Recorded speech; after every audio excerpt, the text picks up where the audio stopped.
Welcome to the X Block. Am I right, Marine? Sir, yes, sir! Then listen up. You're listening to the X Block. I'm Jared, he's Caleb. Let's get into it. You are listening to the X Block Podcast, episode 24. I'm Jared, and I'm here with Caleb. Hey-o.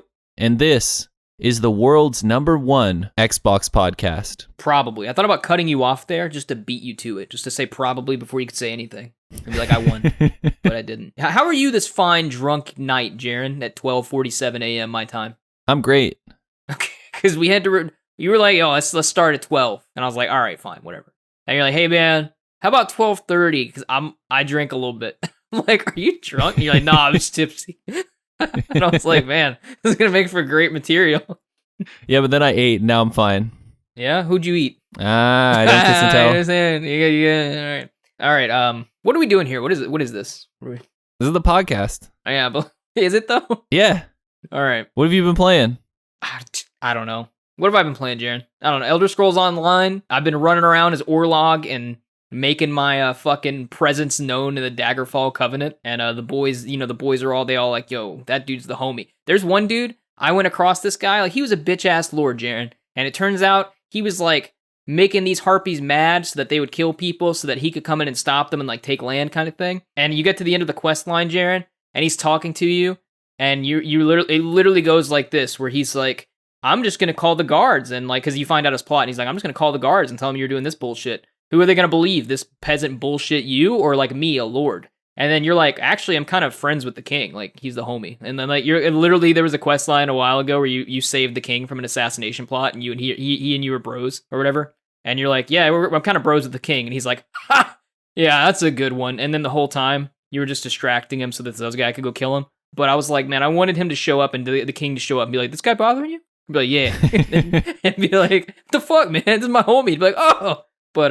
But that didn't happen. Anyway, it was an interesting quest line. And I like the Elder Scrolls Online. It's a little bit grindy, but still, it's like you get your Elder Scrolls fix while you're waiting for the Elder Scrolls 6 to come out in 2048. That's true. Yeah, and then I played Rainbow Six Siege with the boys, Austin and Jawan, and I played some Splitgate, and I'm now at 565 out of 1,000 gamer score in that game. Woo. And I will get more achievements. I'm kind of getting close on a few more, so yeah. That's about all I've been playing. Just the Elder Scrolls Online, solo, which is ironic because it's an MMO, and then with the boys, just some Splitgate and Siege, and then I would play Outriders with you, but our schedules often don't align. That's true. We'll be better this week. I was doing all my drive and test stuff. Yeah, it should be good. I have been playing The Forgotten City. Okay. What is? I don't even know what that is. Have I heard of that? I've heard of that, right? Yeah, it's essentially like an indie game that used to be a Skyrim mod, and you mentioned now that it's an actual RPG game. Kind of. No, it's not an RPG.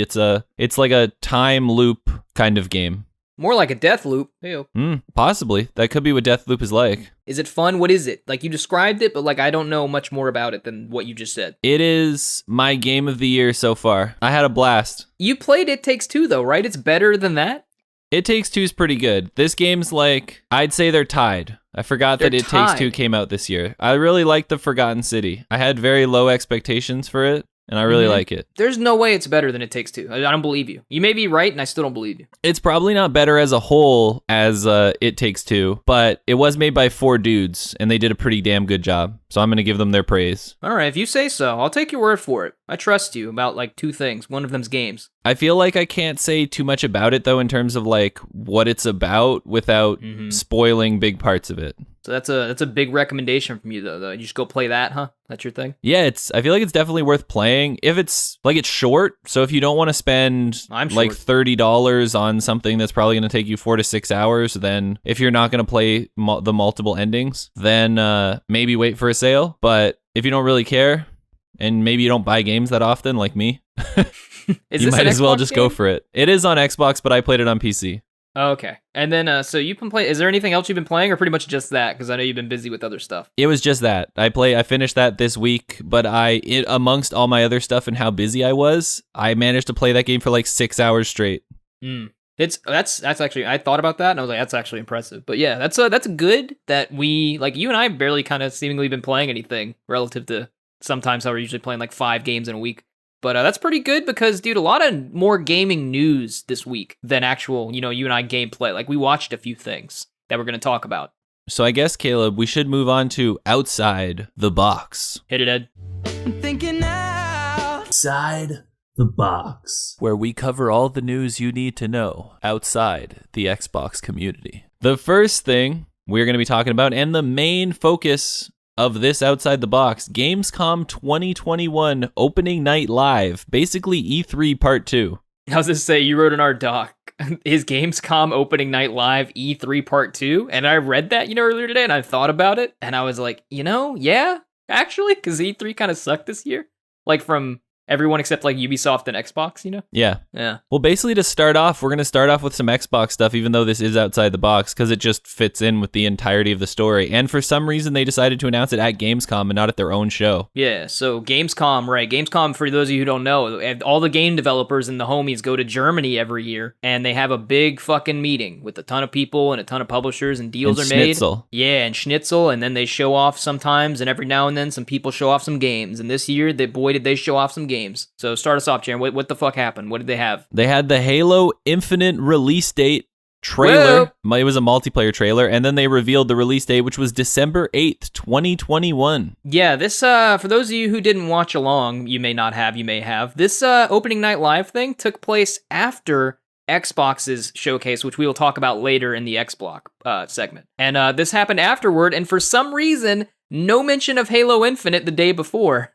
But the day after, at Jeff Keighley's Gamescom, opening night live bullshit that he hosted, that's where they showed off Halo Infinite. And they gave a release date, which was weird. Some people were like, why didn't you, if you had your own showcase, why didn't you show it there? And the argument's like, well, I guess there's more people watching, the bigger reveal event, or the bigger, event, I guess, hosted by Jeff Keighley. But still, you had your own event there. It didn't make any sense, but they showed it anyway. It was a multiplayer trailer, and it showed this woman, Commander Lorette Agrina. It's hard. I don't know. Agryna. I can't remember how to pronounce it. If you watch the trailer on YouTube, Halo Infinite multiplayer trailer, you'll know how to pronounce it. But it's basically her backstory, and it's kind of a multiplayer character story. Kind of like how Apex and Fortnite, or I guess Call of Duty and these things have these like season trailers and like show off characters and have lore and things for them. I guess Halo Infinite's kind of doing the same thing. And so they showed her, I guess, It's on Earth. You can see like the Big Ben in the background surrounded by tech and stuff. And she gets saved by some Spartans. And then that's like why she became a Spartan, because Spartans symbolize hope. And then now she's a commander and you're like one of the recruits that she's training. And it's like a whole thing. But Jaron, me and the nerds out there, dude, this trailer is so lore inaccurate. You don't even understand. I'm not going to go into it because no one cares. But there's like 17 things wrong with this trailer where people in the community, like the hardcore community on Halo, in the Halo Waypoint forums, are like, what the fuck is this shit? Does 343 even care about the lore or the continuity? What the fuck? Why is she wearing a Mark 7 helmet? You're like, or these people, and you're like, all this. Anyway, we got a release date, Jared, December 8th. And we also got shown off some special edition tech, including a Halo Infinite Xbox Elite Wireless 2 controller for the 20th anniversary of Halo, and an Xbox Series X Halo Infinite console, which will be coming out November 15th, which is also the 20th anniversary of Halo. That is. And they're both immediately sold out, so you can't get them. Yeah, fuck you. And fuck me. We were in the middle of a show, and we saw this, and not 10 minutes later, Jaron was like, mentioned someone, I think Andy Cortez on Twitter, he's like, oh, Caleb, apparently the Elite controller's already sold out. Which I wouldn't have got the console as big of a Halo fan as I am. I already have a Series X, so, I'm good. And I would have liked to have had it if it came out last year, but oh well. But the Elite controller I thought about, because I actually use, when they have these limited edition normal controllers, I don't really use those, right? I use Elite controllers because I'm spoiled and I play games a lot. So I was like, I might get this Elite Series 2 controller. And it's like, and then it was the South Park meme where he's like, and it's gone. And I was like, fuck. So couldn't get hands on that, but they look really cool. If you want to go watch videos or look at screenshots on YouTube or some shit and just see how they look like, you can go fucking cry at your inability to get those. That'd be fun. Yeah, unless you want to buy them on eBay for 4 times the price. They look really good though. I mean, we didn't get them, but if you look at the art, both of them are really cool. They look really good. Yep. And then stepping away from Xbox, they showed off the Saints Row Reboot that's arriving in February 2022 on the 25th. Mm-hmm. And this game's actually coming to everything: PS5, PS4, Xbox Series X and S, Xbox One, and PC. And the way I've seen this trailer described by the community is Fortnite hipsters. Yeah, that's kind of been the thing. It's a weird backlash. So first of all, just kind of to note, this game's coming out for previous gen consoles, so it's like it's not really going to be super hardcore next gen, good, like amazing looking kind of thing.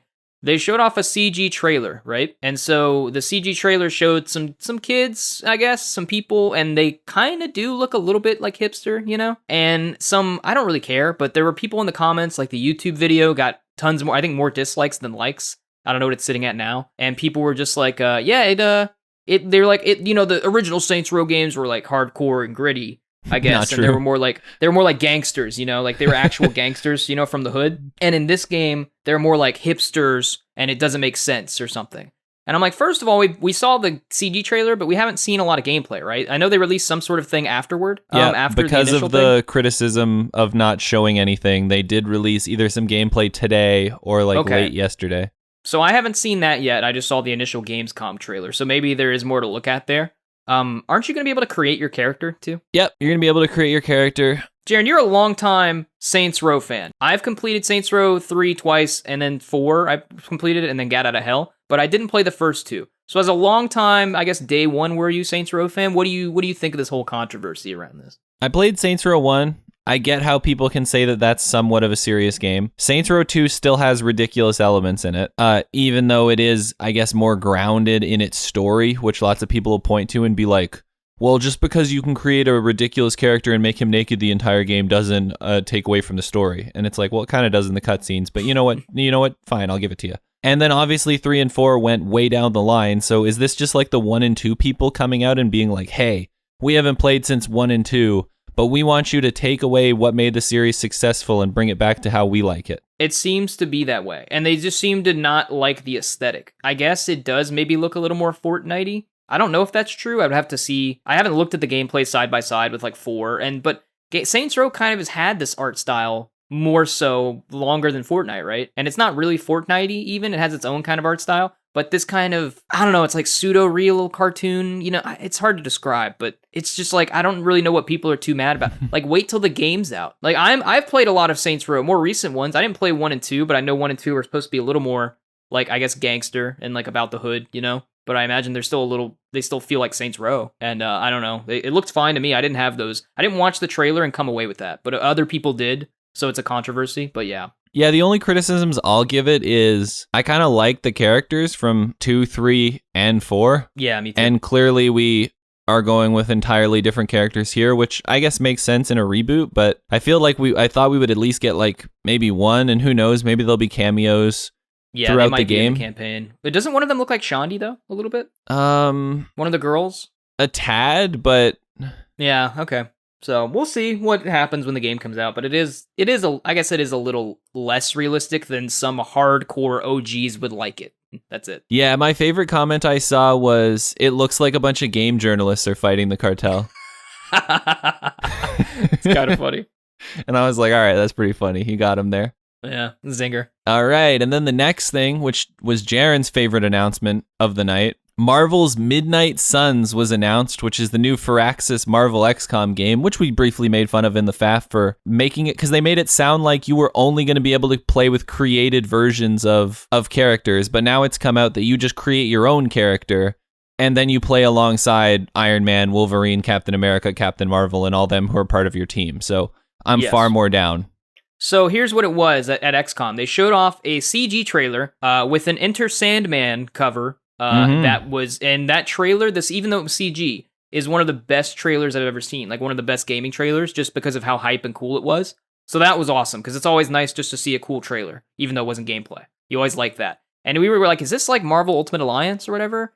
And then it's like, nope, it's fucking, because it kind of looks like that with the CG art style, but it turns out, nah, Midnight Suns. I saw some people were a little upset because apparently Midnight Suns spelled SONS in the comics.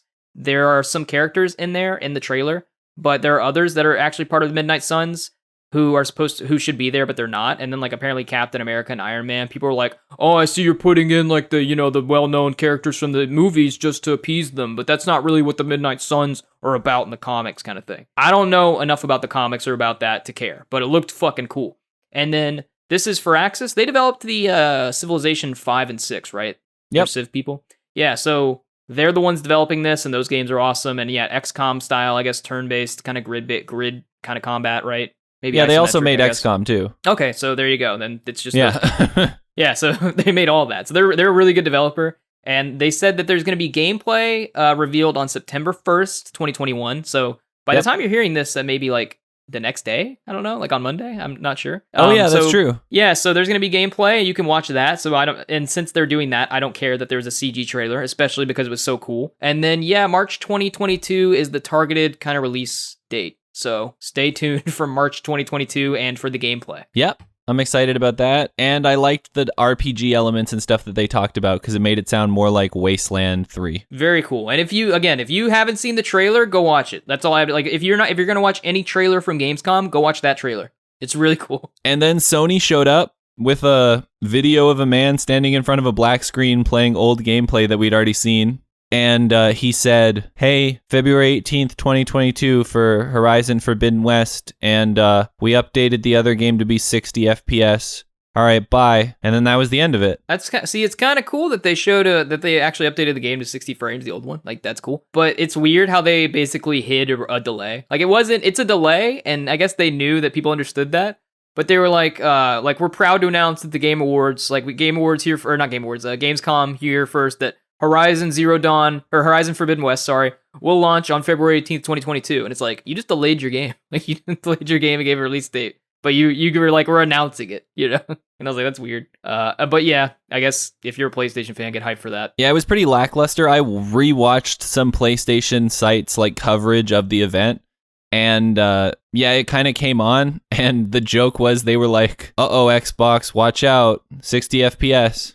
Yeah, and I guess if you're a PlayStation fan, you can get hyped because you now have one confirmed release date for, I guess it's not a PS5 exclusive, it's also on PS4. Never mind, you still don't have any PS5 games announced exclusive, so that are PS5 first-party games exclusive to PS5. Yeah, no, not yet. Not except the ones that have already come out. No, yeah, well, yeah, after Ratchet and Clank came out, there's no first-party PS5 exclusive games that they have announced. They're probably gonna have a release, banger at some point, but not yet. And then we got an extended look at Call of Duty Vanguard campaign. Wait. You mean Call of Duty fucking brick climbing simulator 2021? Isn't that what you mean, Jay? Yeah, dude, that was my favorite part of the game. Was every time she'd turn to like a wall and there'd be like a big white brick just sticking out of the wall, dude. And I'm like, this is what Call of Duty thinks of their audience, huh? They think you're so stupid that they need white bricks pointing out of walls so that you don't miss them. They're on normal brick walls, and there's a bunch of attached white bricks to it. Yeah, for those of you who didn't see the trailer, Gamescom, Call of Duty Vanguard got a kind of campaign spotlight for this woman who is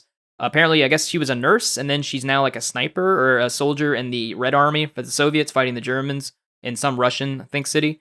And 38% of the gameplay from the trailer which is 9 minutes, I think, was just her climbing bricks sticking out of walls. So if you're looking forward to that, go check out Call of Duty Vanguard. And then these next three are kind of just quick. Lego Star Wars: The Skywalker Saga, not dead, actually got a spring 2022 release window. Death Stranding, director's cut. They ended the show with that, and I know that drew a lot of criticism, but the one thing I will point out is when you have a show that has so many massive announcements, I feel like this is the safest way to end the show without upsetting any of the massive announcements, like giving Xbox the final spot instead of Sony, or giving Activision the final spot instead of 2K. This way, Jeff Keighley just does his friend a solid and gives him the final spot, and that's how everyone sees it. Yeah, he knows that, like, any of you who watched the Game Awards for a long time or followed the industry for a while knows that Jeff Keighley's biggest fan, who will be his best man and his bride at his wedding, will be Hideo Kojima. So, and then he showed off the last 8 minutes and 50 seconds of the showcase with the fucking Death Stranding director's cut, which proved to everyone who didn't play the game all the way that you just walk forever. Except now you can drive cars around a track and like race bikes and all this crazy shit. But now there's a robot who can carry your things for you and who you can ride on like a taxi while you sit there as he walks for 25 minutes to your objective. No shit.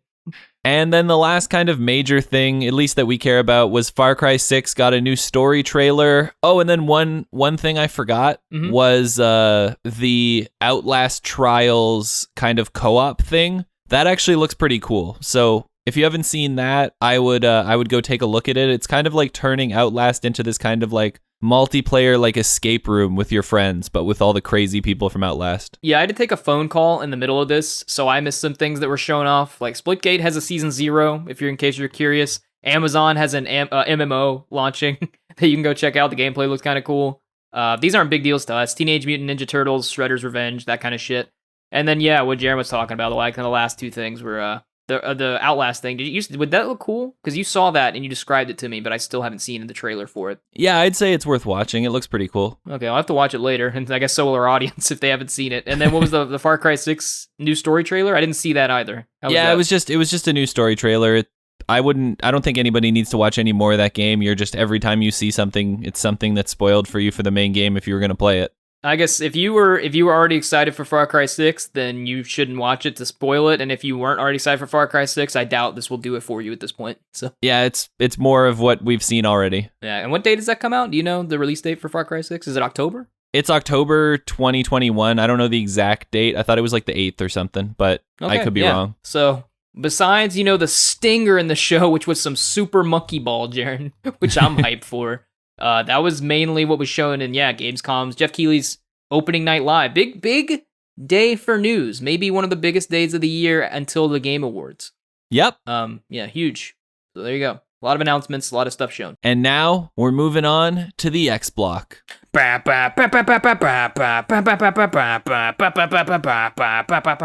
going to get that automated? Never.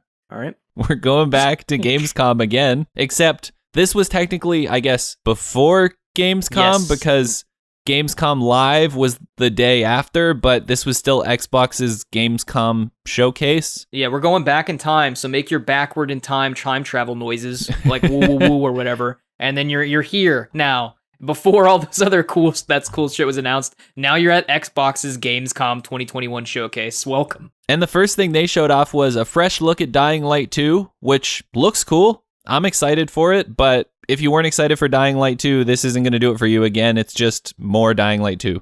I was going to say real quick, so I missed the middle of the Gamescom live showcase for a phone call, and I had some other obligations. I couldn't make it home until 20, 30 minutes into this showcase, right? So yeah, Jaren's basically the one who saw the first bit of this, so you can go ahead and talk about it. Pretty much gonna because I didn't see it, so.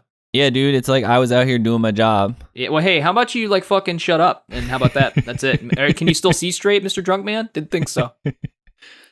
And then Microsoft Flight Simulator World announced Update 6, which arrives for free on September 7th. And they also announced that they're getting a Reno Air Racing mode in fall 2021. That's their big fall 2021 expansion. And it adds the biggest racing, plane race into Microsoft Flight Simulator. So essentially, Microsoft Flight Simulator is slowly becoming the Forza Horizon of flight simulators. So it's getting multiplayer for this? Yep. It's getting a multiplayer racing mode. Okay, does it already have multiplayer? I'm not familiar. Yeah, well, you can fly planes around with your friends and all that kind of stuff. So this is adding a competitive multiplayer. Yeah, I'm still upset, Jaren. I can't be Jaren's co-pilot. And what about World Update 6? What is that? That is the region of Germany and all that kind of thing. They're updating the map. And every month they go through certain cities. And this month it is Germany, Austria, and Switzerland. Jaren, when do you think they're going to make it to Bossier City, Louisiana, bud?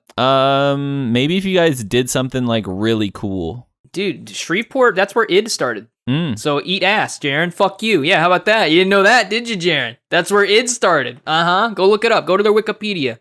Id was founded in Shreveport. Eat dick. All right. So World Update 6 is September 7th. Yep. All right. And then you get the other thing in fall, I guess. And then they showed off a partnership with Humble Games, which is bringing 9 indie games to Xbox Game Pass at launch. And honestly, this is a big list. You can kind of go through them and look at them at your own leisure on any of the websites. The game that I was the most interested in was called Midnight Fight Express. And it actually looked pretty entertaining, but also bizarre because it was just a bunch of people just randomly fighting, and I didn't understand why they were fighting. Isn't that the game? Are you referring to the game that was already on PlayStation? Is it on PlayStation or is it on PC? Or is that a different game I'm thinking of? I think you're thinking of Sifu. Yeah, I probably am. Okay. So, but anyway, more games just flowing over to Xbox Game Pass. Yeah, 9 games to Game Pass. Just good times out here, Jaren. And then we got an announcement of xCloud Gaming is coming to consoles with Game Pass Ultimate in holiday 2021. So essentially that means if you have an Xbox One, you'll be able to play games that are only for the Series X and S on your Xbox One through Xbox Cloud Gaming. Yeah, this is really cool. It's kind of in the middle of the conference, but it was somewhat big news because of what Jaren said. They've been slowly expanding xCloud, to like mobile phones, platform, and things like that. And now they put it inside the actual Xbox app on PC instead of having to do it through the browser. And yeah, now it's, I guess, this year coming to consoles. And so the thing they promised about being able to play Series X games or whatever on your Xbox One should work. I mean, we'll see how it works out, but it's a nicer solution than you being fucked. It's like, well, I got to play this game through the cloud, and maybe there's a little bit of latency and it's not as good. It's like, yeah, but you get to play it at all on your Xbox, on your console from 2013. So it's pretty cool, actually. Yeah, that is. And you get to play it at the resolution that you would if you had a Series X. That's crazy. I didn't really realize that. That's really cool.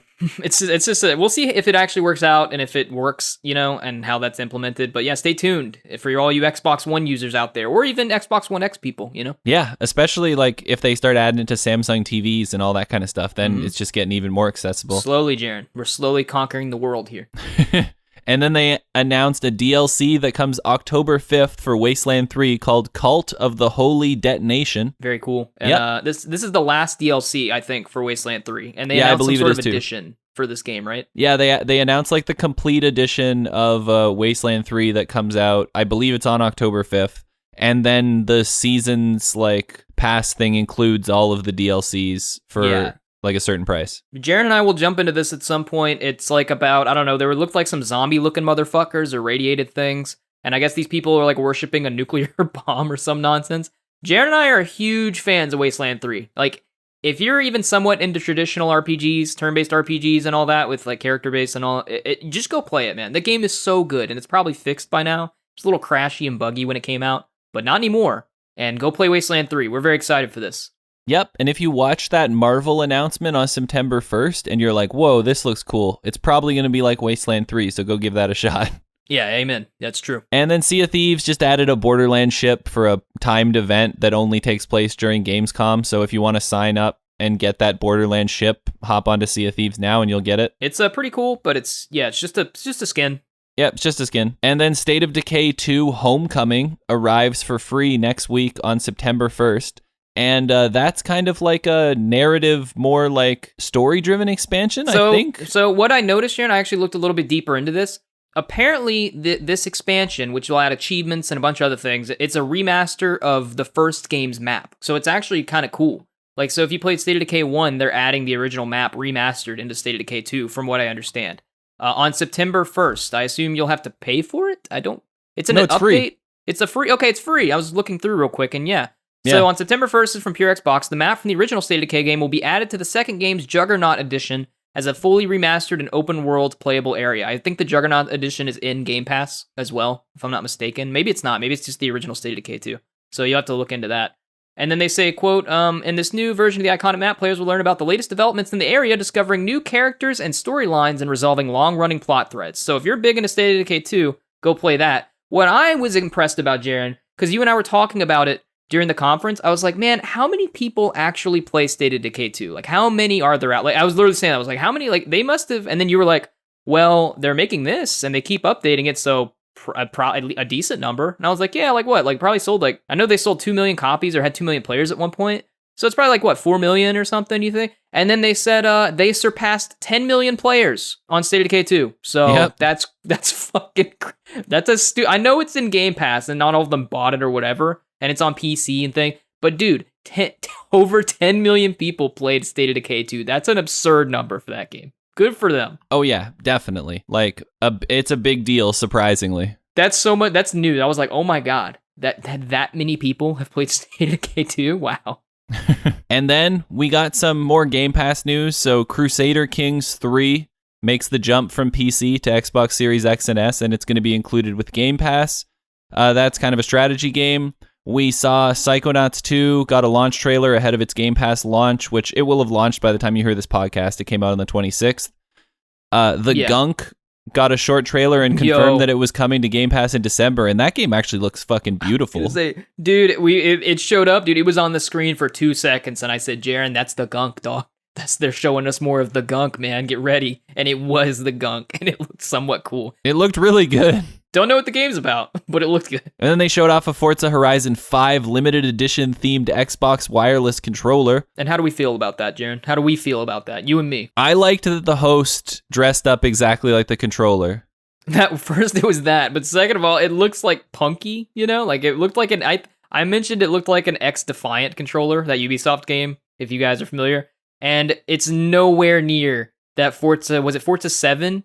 Did a controller? Forza Motorsport 7? For an Elite controller, yeah. On a limited edition, like Elite controller with leather. Just go, dude, if you're on Google, go look up Forza Motorsport, like 7, I think it was, limited edition leather controller, and tell me that is not the hypest fucking controller you've ever seen.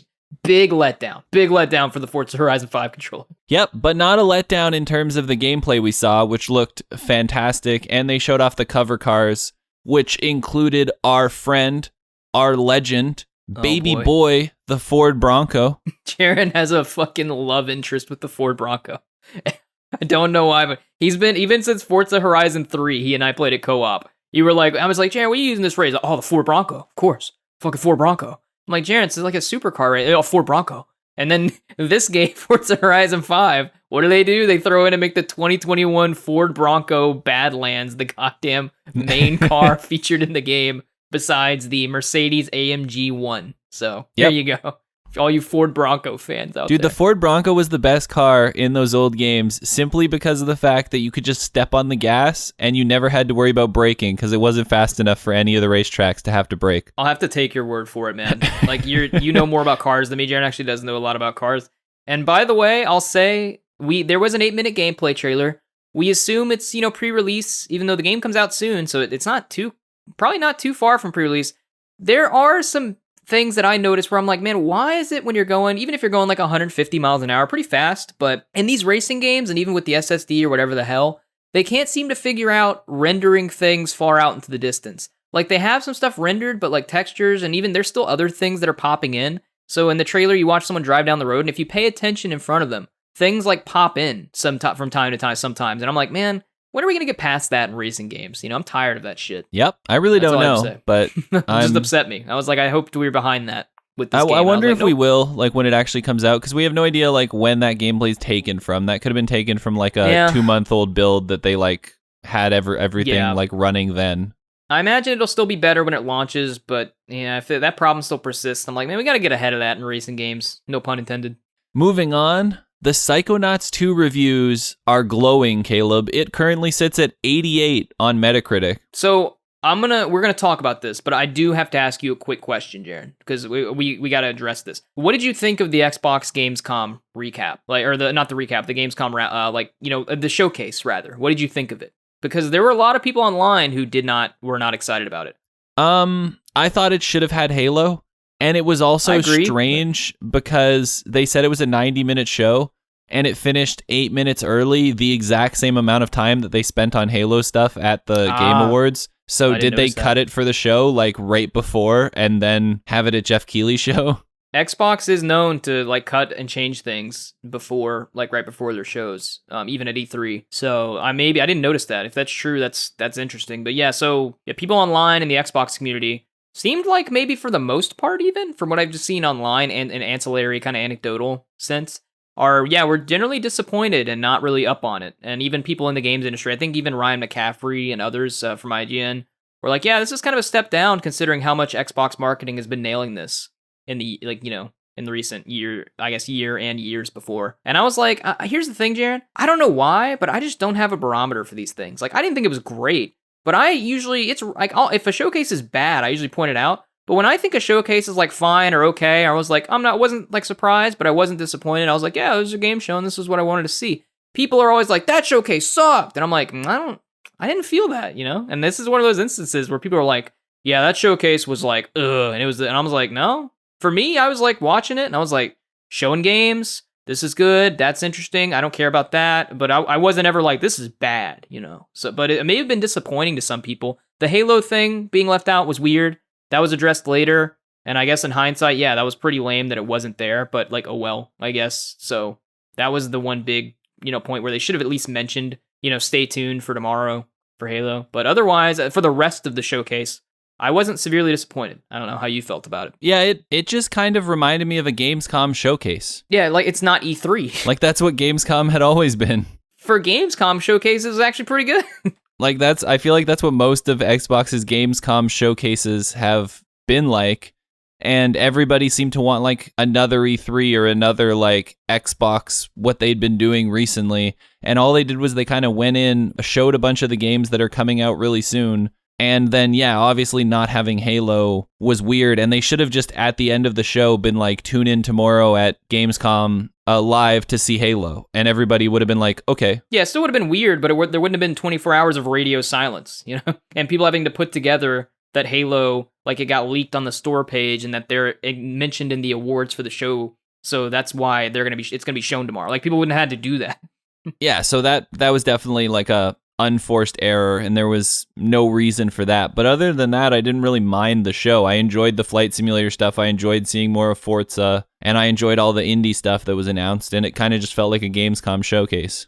Yeah, I agree with you. That's how I felt. I didn't think it was like phenomenal. I just was like that was fine. That was all right. It was Gamescom. Yeah. And so yeah, that was a big thing in the Xbox community, so I just wanted to mention that before we move on to Psychonauts 2. Which, yeah, is out by the time this is out. It came out today, right? Yeah, it came out on the 26th, so 2 days ago. Oh, okay. For us, we were recording this on the 28th of August, 2021. So, yeah, and it's apparently great. What are the kind of reviews saying, Jared? It has an 88 on Metacritic. Okay, at the time of recording this. Yeah. At the time of recording this, but it has kind of like leveled out now because it's been like 4 days. Yeah, and basically what I'm getting is GameSpot says it's an emotional, hilarious, and at times devastating story, but a story about forgiveness and second chances. It's an astonishing achievement in nearly every regard and quintessential display of Double Fine's mastery in story, gameplay, and distinct direction, making it the studio's best game to date. Whoa, yeah, and they gave it a 9 out of 10. Yep. And then, yeah, IGN gave it... Pure Xbox gave it a 10 out of 10, which expected.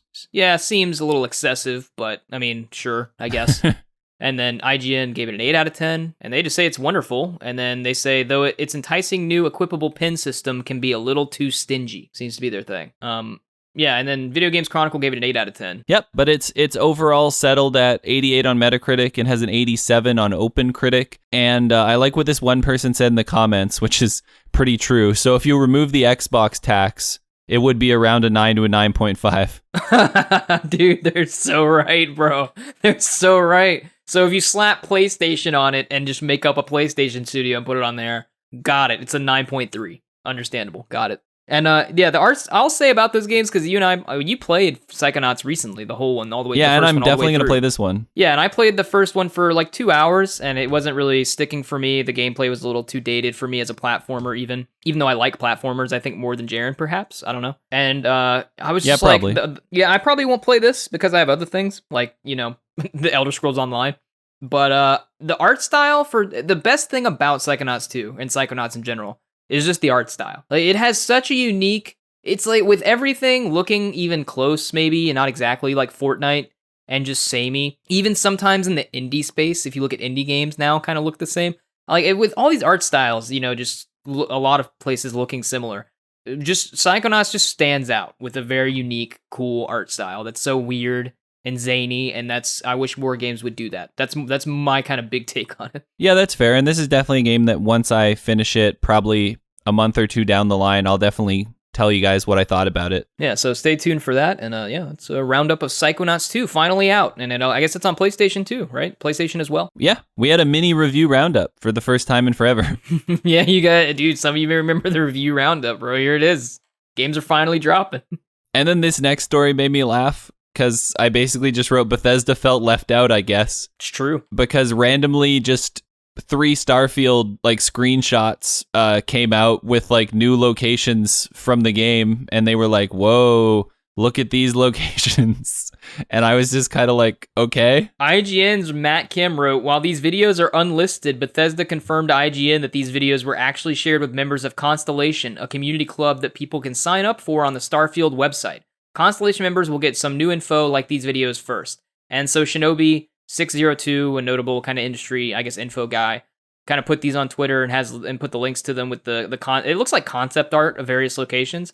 But yeah, they announced 3 places that you can explore in Starfield. One of them is what is it? New Atlantis, which is the capital city, I think, or is it Neon? There's 3. There's New Atlantis, Neon, and Aquila. The pleasure city of Neon, the United Colonials capital city of New Atlantis, and capital of capital of the Freestar Collective, Aquila. Yeah, and so Aquila looks like kind of maybe, I don't know, refugee-ish, so it's a little more slummy. Dude, looks fucking like Tatooine. Neon. Yeah, Neon, that one that's on the water, it was like a fishing village. Dude, it's BioShock, man. Like, it's not underwater, but if you watch each of these videos, they're about 40 seconds long each, and they kind of talk about each one of them.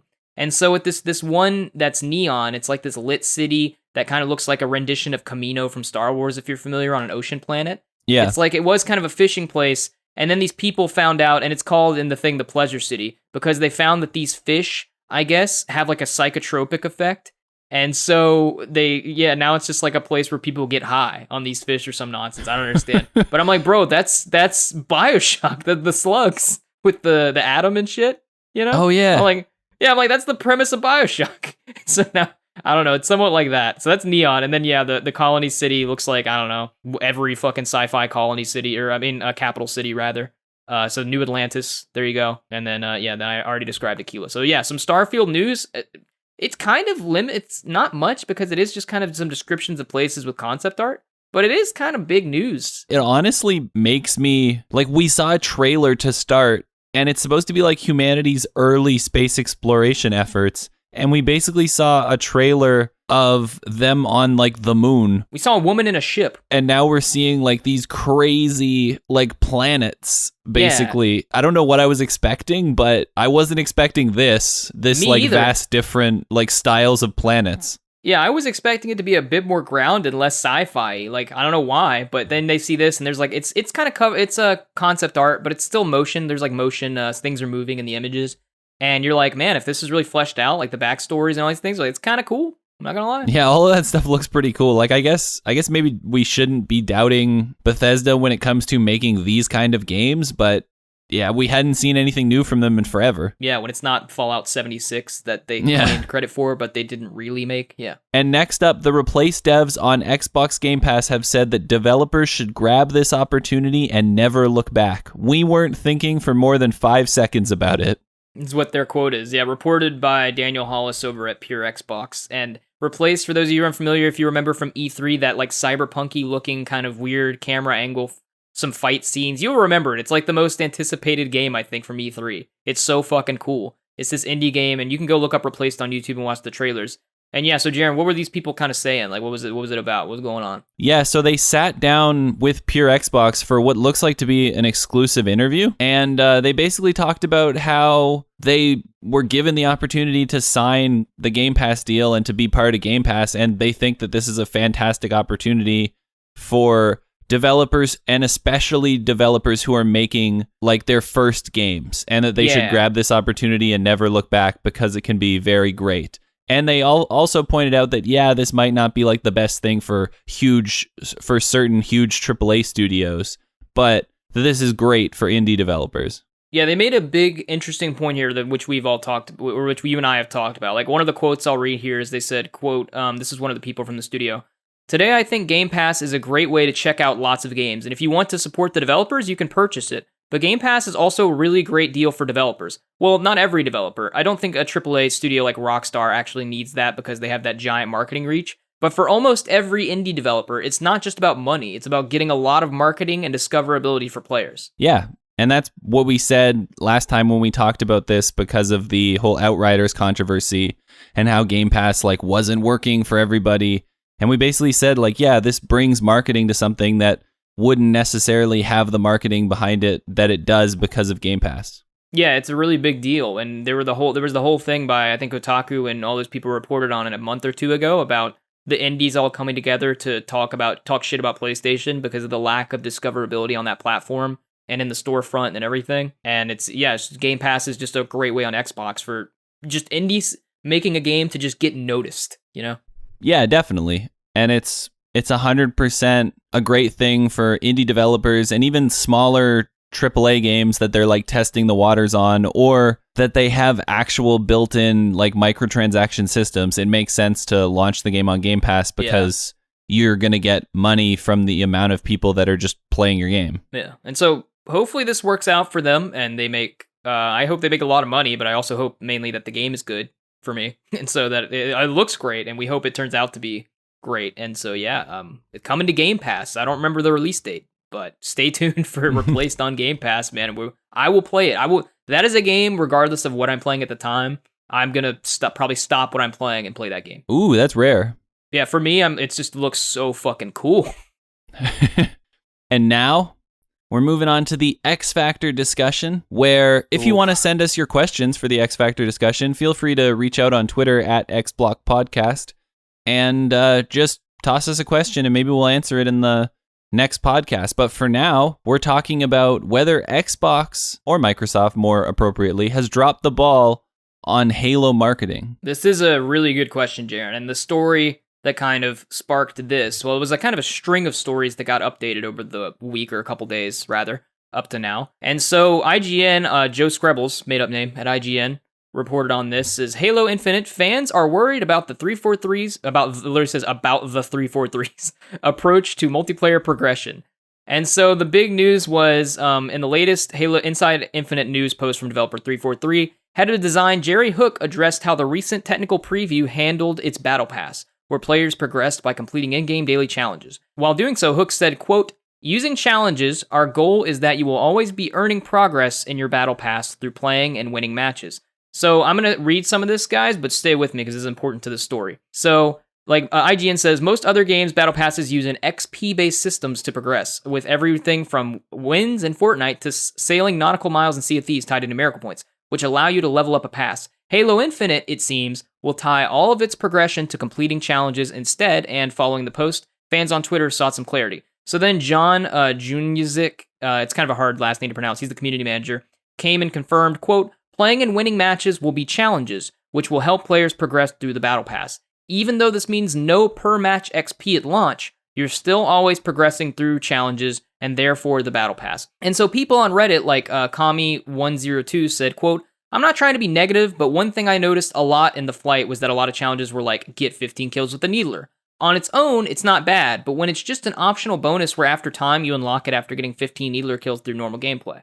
But when you make it so that get 15 kills with the Needler is on your challenge list, and it's the only way to get XP to level up your battle pass, then it completely breaks the flow of your gameplay and the weapon sandbox. And then they mention that, you start ignoring those things, like playing the game and doing the objectives and winning the match, to do challenges like get Needler kills. So you wait at the Needler spawn, and then maybe your teammates, two of your other teammates have that challenge active, so then you're all just waiting at the fucking Needler spawn while you're getting stomped in the game, kind of, right? And that kind of ruins the sandbox and gameplay. So, yeah, Halo's getting a bit of flack from the community, because at launch, it seems like, there's not going to be a way to XP rank up the battle pass. It's going to be based on challenges. And then 343, I don't know if it was Jerry Hook or it was the other guy, came in and clarified, quote, the tech preview had an issue that caused people to run out of challenges, the community managers explained. And they said, quote, our current plans for launch, while not infinite, mean it's extremely difficult to run out daily challenges. I won't say impossible because there are some grinders out there, but I'd be impressed. So their argument is there's going to be a lot of challenges that you can flip through. There's not going to be an infinite, but it's going to be crazy. You're not going to run out of challenges. And maybe with, they say that they're listening to feedback and that, quote, we're always looking at ways to expand progression across the board. We'll have more to share about the outcomes from key tech preview feedback, including this in an upcoming blog on Waypoint. So maybe the theory is that as long as they get enough pushback and enough feedback, maybe not as it comes out, but later on, they'll change the system from challenges to just XP. And they probably will because people will probably be pissed. But Jaron, kind of what do you think about all that, and how does that kind of go to your question about the marketing for Halo and how the ball may have been dropped? See, I think the marketing there is super sloppy because they have to keep clarifying things and explaining things and all that kind of stuff. That being said, I need to see how it plays out in the actual game, because the idea that there's going to be 3 people standing at the Needler spawn is, I feel like, not probably going to happen, mostly because people will have different challenges, or most people will just be trying to kill each other and not really giving a shit about their challenges. Yeah, and I'm not sure, but you may be able to cycle out your challenges. Like, if you don't like one, you may be able to, roll it for a new one. I'm not sure if that's true, but they may even just do that before launch. I'm not sure. They may have clarified that. If they have, sorry, but at the time, I don't know. Yeah, and honestly, I like it. You like the challenge thing instead of the XP? I don't. I prefer just the general XP the way that it's traditionally done. But why? I want to hear your thoughts. Why? I think it forces you to be good at the overall game rather than one specific set of weapons that you always go and grab and then try to make shit work like that. Versus it makes you play the game in multiple different ways and be a well-rounded player rather than, hey, I run straight to the battle rifle spawn, I pick it up, and then that's my gun for the rest of the game. I disagree just because that's kind of, it's supposed to allow for player choice. Like, that was the whole premise of them doing a battle pass that doesn't expire and things like that, is it's supposed to be you play the game how you want and at your own pace, and it doesn't really, and it's just about you playing the game to however your, I don't know what you would say prescriptions are, and they're not forcing you into anything. And in this way, they're maybe not forcing you anything as much, but it just seems inherently, regardless of to what degree, it's less conducive to an environment where people play exactly how they want to play to just win the game, to get more XP. Does that make sense? Yeah, I think it's possible. It's also entirely possible that there's 100,000 challenges and 1,000 challenges cycle in day and out, like day in, day out, thousands of challenges come in, and it really doesn't matter how you play the game because you're getting challenges for each of the like things that you want to do every single day because those are the challenges that like refresh. I guess. It seems like most people, even in the community, are just like, why? Like, what's wrong with just a normal XP system? Like, what's wrong with it? Why are you doing the challenge? Like, why are you... It's like, it's one of those things, and the thing they were describing about waiting by the Needler, I'm like, man, that reminds me of just, like, people like me, dumbtards like me, who have a challenge, in these types of games just from getting achievements, right? Where you're just standing next to the Needler because you need so many needle kills, and it's like, it's a challenge. But sometimes that kind of shit, and I guess less so maybe in Halo, but it's like, that's an achievement that you got to go get in a multiplayer game. Like right now, there's an achievement in Splitgate to do 5,000 damage with the SMG. So I usually stop what I'm doing when I see an SMG, and I go to the SMG to get the SMG. And sometimes I may die on the way over there, or I may leave my teammates behind in a firefight who need like a few people to outdamage the other team, or I'm not going for like whatever the objective is at that point. And I'm just like, I'm going to go get the SMG and try to kill people with it. And it's like, why? It's like, because it's an achievement. But in this case, maybe it's like, why? Because it's my challenge, and I have to rank up. If I want to rank up my battle pass, I need to do the challenges. And if you can't cycle them out, and they're not varied, they're not super varied, or if there's some easy ones that are like more people flock to, but still kind of affect gameplay, where it's like get 5 kills with the pistol, and it's like, well, I don't spawn with the pistol, so I need to go get it and get 5 kills, but it's way easier than getting 15 kills with this. It's like it just complicates the game, it seems, in a way that it doesn't need to be, and that other things don't, and that they don't. I don't know. And like you said, it's just weird marketing that they have to explain this, before launch. And it seems like they're just going to change it back anyway after the game launches. They do specifically say at launch a bunch. Yeah, and it seems like that's what the system they have. And then based on feedback, which there will be from the Halo fans especially, that they're going to just change it to how it normally is. So maybe it'll be nice to try it out for the first season, and then change it. And then I guess people will know which one's better then. But to the question of has Microsoft dropped the ball in Halo marketing, I guess not totally, but they have a bit, I guess. If they've dropped the ball at all, then I think they have dropped the ball a little bit. Because announcing, ahead of time that Forge isn't going to be in the game and co-op campaign, that's disappointing. It's just like, it's a bad headline that you don't want for the marketing of the game. And it's just something for haters or people looking for something to hate on to say. Whereas the marketing could just be fucking perfect, Whereas something like maybe a Horizon Forbidden West just gets a delay. And you're like, okay, every game gets delayed, so what? And it's like, this is just something to shit on. It may take away from review scores in the end, I think I mentioned last time, and some other time as well. And then they have this where it's like also just a headline, Halo won't have XP progression, it'll be challenge-based. And you're like, most people, maybe not everybody, and maybe you do have some points, I guess we could see how it plays out, but it's like, generally speaking, that's disappointing. And I'm sure, but that's compared against a couple things, which is that the story trailer for the commander, whatever her name is in the campaign, that was great, except for, nerds like me who kind of critique the lore. And then it's like, that, the people who played the first technical preview of the game all loved it. People loved it. That was unanimous. There were like a couple issues, but generally people were like, that was awesome. So that's good. And then everyone who watched the story trailer, maybe there were some things that the gameplay at E3 2020 that looked kind of worse and texture-wise and everything, and then those got fixed, allegedly, in the last year and a half. And then you see, the trailer, the story, the actual story trailers, and you're like, well, this, if story-wise, campaign looks like it's going to be great. And people are a little worried that we haven't seen more campaign gameplay since the E3 2020, gameplay. I think 343 is going to show a little bit of that before launch. I think they confirmed that they're going to show a bit more of that once they finish the shutdown phase and kind of polishing and shit, that they're going to actually show more campaign gameplay.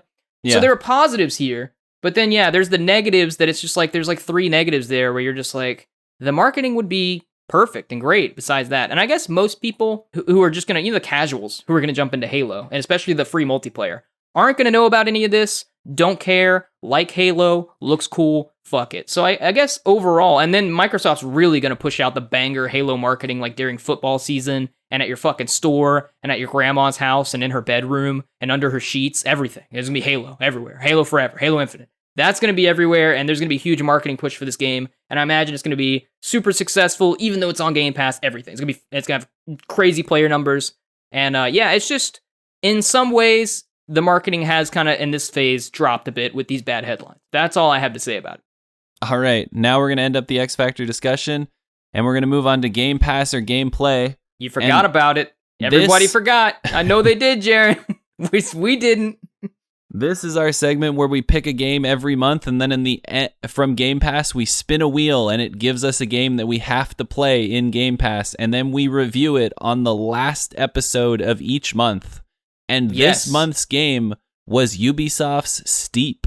Woo! A big banger, Jaron. Fucking Steep. You thought we wouldn't get to it, but the one goddamn game Ubisoft put in Game Pass, we spun it. Steep. Fucking, when did it come out? 2017, 16? Yeah, 2016 or 2017, somewhere around there. Jaron, how did you and I play this game? How did we do it? We basically just sat down, played it together for like 2 hours, and then I also played it just a tad more by myself. I was gonna say, I think you and I actually played it for like an hour and a half, but in how I'm gonna talk about it, that was actually fun. But yeah, so you and I, we got together one day, and you said, all right, Caleb, you ready for this shit? And I said, I guess so, Jaron. I guess I'm ready. And we loaded up Steep on our alt accounts, Major Donahue and X-Block Caleb, because we didn't want the achievement list on our main profiles. And we went in and we did there was a tutorial, right? A whole thing. And and then there was a big cutscene, and it took 20 years. I had 20 years to try to figure out how to get into multiplayer, but we did it. And then, boy, Jaron, what happened? What do you think? Tell me about Steep, Jaron. Give me the review. All right, I'll give you the review. Steep. You got skis, you got a snowboard, you got a wingsuit. And paragliding. There's events. You're on a mountain. I'm not really sure how any of the events tie together. They weren't that clear about that. I went back and played a bit single player. Wasn't nearly as much fun as I had with Caleb. The game feels like it's almost there, but not quite there, like a normal Ubisoft first-gen game. And I'm going to give it a pass. You're going to give it a pass. Okay. So here's how it was. Jaron kind of described it. You start off, there's a huge fucking mountain, and they start off from the big thing, and it's just a giant snow mountain with some offshoot mountains. I think it's the Himalayas or the Alps. Maybe it's the Alps. And they were like, yo, you're working up. She gets on the comms, and she's like, your ass is working to get to the top mountain of this top race on this mountain. And to do that, you got to be level 23 or some nonsense. And so you're just a dude, and you can customize your dude however you want with your beanie or your backpack or your fucking shirt and all that, and your jacket and socks and whatever you want to unlock, you do it. And so you look at the map and you're like, what do I do here? And you have these events, and these events are like green, easy, and you can just do them, and they all have levels, I think, minimum level you have to be. And so it's like, you can be, it's green and it's easy, and it's like level 2. So it's like, you can do this, and it's just a ski race down the mountain. And the more events you do, the more you rank up, and you just do them, and you can get like, I think gold, silver, or bronze, depending on how you do. And you just slowly rank up, and that's the game. And there are different types of events. Like you have, like I said, the ski races, you can use a snowboard, there are paragliding ones where you have to go through certain rings. There's, what are some other ones? Wingsuit ones. There are some special ones that are like, you're doing a film shoot. You're doing like a shoot for a film, so you have to do certain stunts and nonsense. And you can also, I think, free roam around the mountains and fast travel. The menu kind of sucks. You like hold B to get into the map, and then you have to like press Y to get out of it or some nonsense. I don't know. And you can, invite your friend to a multiplayer thing where they can play with you, and I think other people can play with you at the same time as well. I don't know how to kick them out. But me and Jaren played, and it was like, all right, Jaren, I'm over here. He's like, where are you? I don't see you. And I'm like, I'm on the left. And he goes, okay, I see you. Fast travels to me. We fucking fly down the mountain. Jaren crashes face first in front of me and goes, ah! And then we get to the bottom, and then Jaren's like, all right, I beat you, and I got gold. And you just do that forever. And so like Jaren said, it's like a first-gen Steep game, or a first-gen Ubisoft game. And Jaren, what do we define as a pass or play, Jaren? What would we say? How do we define that? A pass is if you should just pass on the game and go play something else, and a play is if, you know what, it's worth your time to take a dip and play the game. See, you say pass, and I think I say play. I think it's kind of, for me, it was kind of like boring a little bit, where I'm like, okay, I don't really want to ski or slide down this mountain, but everyone, even if you're not a super fan, people kind of like just generally snowboarding and like skating, right? Like Tony Hawk games. You can not be into skating, but you like just kind of rolling around as Tony Hawk and just doing all kinds of shit, right? I kind of say if it's free in Game Pass, you don't have to pay for it, and you just want to jump in and you're just somewhat interested. Maybe you just want to see if the snowboarding down the mountains like. You want to see if it's just a good time for you. And I definitely recommend it with a friend over just playing it solo. But it's just kind of an easy game to dick around in. You just slide down the mountain, and then you do the next thing, and you fly down the mountain, you rank up, and at the end you do a big fucking race, or a big event. I don't know, I didn't get there, because I didn't play it for that long. But I would recommend you try it out for, 30 minutes to an hour, see if it's to your liking. If it's not, bounce out at no barrier. I don't think it's a bad game, per se. I think it, like Jaren said, it's a first-gen game that needs improvement, Like, it needs to be worked on. If they made a Steep 2, or Jaren and I were talking about that, probably, what's that game coming out? Riders Republic? Yeah, Riders Republic will probably fix, if it has anything like this, will like fix some issues with, I don't know, skating or snowboarding, whatever the hell it has in there, and like maybe the maps and the menus. So that'll probably be fixed a lot there. But yeah, what other snowboarding games are there, Jaren? Like big ones? And SSX, but is that recent? Old. Yeah, I was gonna say, like I used to play. I talked to Jaren. I was like, I used to play this snowboarding game at my fucking orthodontist office in like middle school. Dude, that shit was hype. I don't remember what that one was, but that was a way better game. And I don't know what it was. And Steep is not that. But it looks decent for the time it came out. It looks pretty good. And yeah, just hop in, snowboard around if you're interested. And it no barrier. And if not, you just bounce out. And that's it. That's my review. I would say you should play. And Jaren says pass. So what? I don't know. There's no really. Yeah. You convinced me. I did? Dude, yeah, I'm down with the play. I remembered when you came down the hill and I switched to my wingsuit and then I dove and shoulder checked you and like laid you the fuck out. And I was like, you know what, that was pretty fun. And then I was thinking about it. And then I was like, I could play Steep with Caleb one more time on our alt accounts. Like that doesn't sound like the worst thing. Like I definitely would rather play like Outriders or something, but around? Yeah, but Steep doesn't sound like the worst thing. So then I was like, you know what? Yeah, sure. If you got like a bunch of friends, especially if you had like 2 or 3 friends and you guys were like hitting each other with the skis and stuff, that'd be funny. Fun. Jaren and I recommend the skis over the snowboard. Those are better. And yeah, if some of the controls are a little weird for controlling and like doing the certain moves you want, so sometimes you'll just crash and you don't know what you did wrong.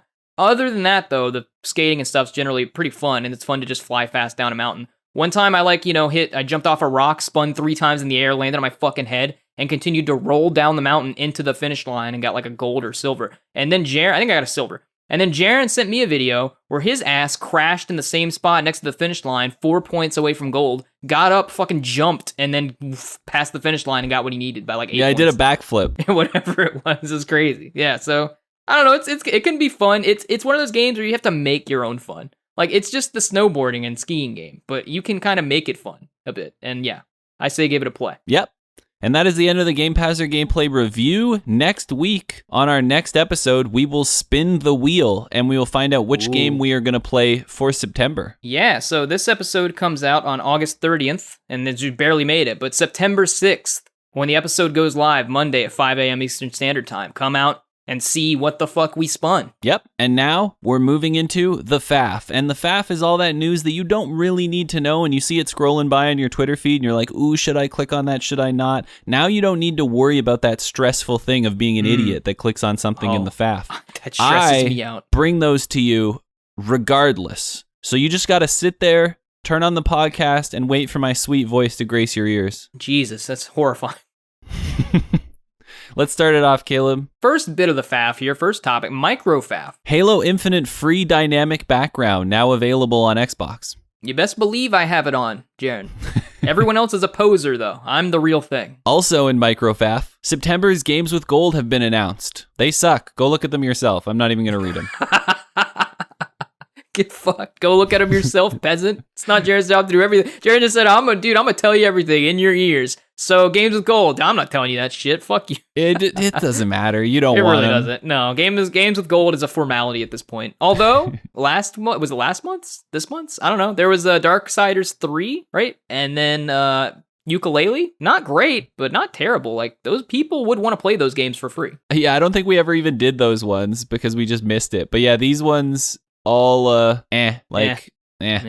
Last up in the microfaff, the most important thing of the microfaff, the Xbox mini fridge is on track for a holiday release. Microsoft confirms. That should be top of the X block. Fuck Gamescom. That should have been the number one piece of news. Thank God. All right, Caleb, hit me with the next one. The Duty Department, deceit and lies. Activision's logo is conspicuously absent from the alpha following a high-profile lawsuit, and they said this was a creative choice, but somebody has gone back into an old alpha build and found Activision's logo in it, kind of proving that it was taken out the entire time because of the lawsuits and things, and they've just been lying to us, which we said. Yeah, we knew that. Anyone who believed otherwise was a fool. No offense. Hey, you. I know you believed it out there. You're a fool. All right, moving on to the next one. Quick quips, Caleb. Ratchet & Clank's riffs could easily have been done on PS3, claims Traveler's Tales founder. I heard about that. There's like a 6-minute video on YouTube of an engineer, and he kind of talked about how this could be done. Now, granted, obviously anyone who's like, well, Ratchet & Clank's Rift Apart couldn't have been on PS3. No shit in terms of like it looking like that.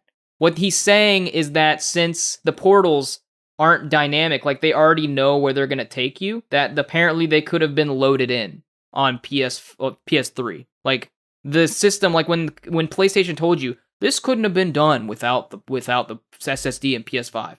This guy argues, which you can dispute or go watch the video or whatever. No, yeah, it could have. It could have been done on PS3 actually. The system here. It's not that complicated. Yep. Caleb nailed it. That wasn't a quick quip, but I actually had things to say about that. Ubisoft announces plans to make a theme park despite initial plans stalling out, Caleb. Dude, okay. Are you going to that theme park, dude? You gonna cough on people and get COVID-20? Dude, they haven't even started. They're gonna make it. It's in Malaysia too. Oh, okay. Well, Ubisoft's gonna make Beyond Good and Evil 2, but are they?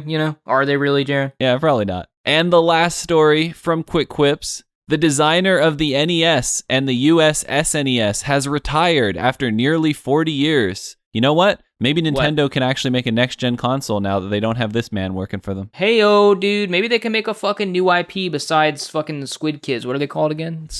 I like the Squid Kids. It's called Splatoon. Yeah, it was a Splatoon, yeah. But it's I like the Squid Kids. That's what we're calling it from now on. Looking forward to the next new IP, brand new IP from Nintendo after the fucking Squid Kids. Squid Kids 2. Shut up. They already made Splatoon 2. I'm not stupid. Don't lie to me. Well, I am stupid, but don't lie to me. And that is the end of the X Block Podcast, episode 24. If you would like to listen to it somewhere else than you're listening to it right now, you can head over to Spotify, Apple Podcasts, Google Podcasts, Overcast, Castbox, anything that Anchor supports, or you can go over to YouTube and listen to us there if that's more your podcasting speed. If you would like to follow us on other platforms, head over to Twitter at XBlockPodcast, head over to Instagram at XBlockPodcast, and Caleb will tell you about our Patreon. Patreon.com/XBlockPodcast. Jared and I fiddled with my mic again for 15 minutes before this recording, and if you want to save me, yes you, and give me a new microphone, you can go to Patreon.com/XBlockPodcast, and you can donate us $5 or $10 or $20 and work toward making this podcast better. Again, patreon.com/XBlockPodcast. Oh, and Caleb, tell them about our new Twitch. Dude, new Twitch? Oh, dude, I made a Twitch page. I forgot about that. We should have led with that, man. Yeah, so we got a new Twitch page. It is the_XBlock, right? That is it. I'm going to say that's it. And it's the_XBlock. You can go look it up. But believe it or not, I think it was, I don't know, dude, the XBlock with no spaces was taken. Fuck those people. But it looks great. So Jared and I at the XBlock have a Twitch page now. Once again, the_XBlock. Look us up. I have the image, everything on there. Got links and about page and all kinds of bullshit. And Jared and I, coming up soon, TBD, maybe sooner than you think, are going to be streaming on Twitch, streaming some games separately sometimes, maybe together sometimes. And I'm thinking about maybe streaming me playing some Splitgate. because I'm kind of sometimes good at that game. And so that would be pretty fun. So go check us out there on Twitch. Go find us. Go give us a follow for when we finally go live. Yep.